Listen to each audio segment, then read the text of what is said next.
2,000 ano pa yun. Tingnan nyo kay si Roxanne. 2,000. Si Bibingkoy.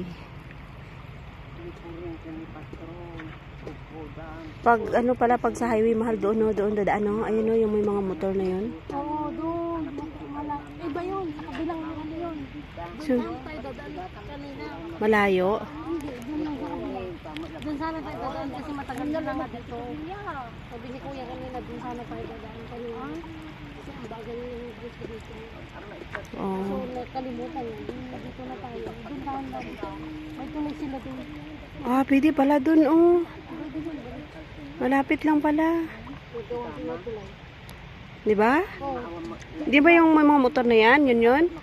Oo, yung motor na yan. Diyan tayo dadaan doon.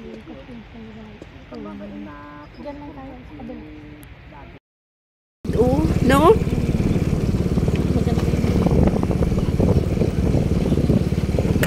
Pababa na pala ito eh.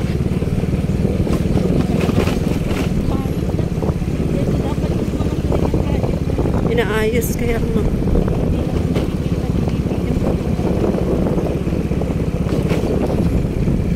Ito yata sinabi ni nanay kanina, nalilipat daw siya kasi baka daw hindi makakaakyat dahil paakyat na daw sa bundok. Parang takot si nanay. Hindi ka na naghumihinga din, no? Kaya nga. Kaya kami noon dito, inakyat namin, naglakad kami dyan. Diyan? Dito?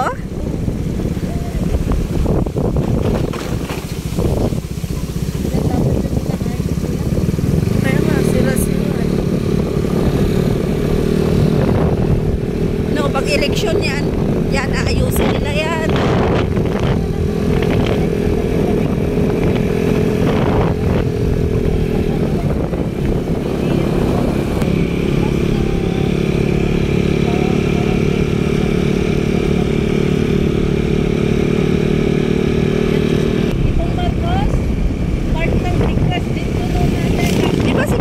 Dito, no?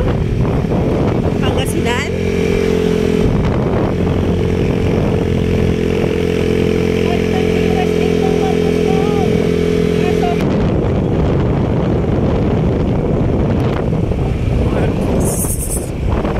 So dito na yung boundary niyan.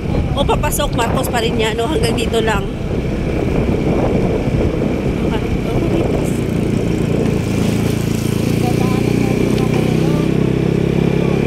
Laki naman, ang lawak ng ano nila, no? Malawak.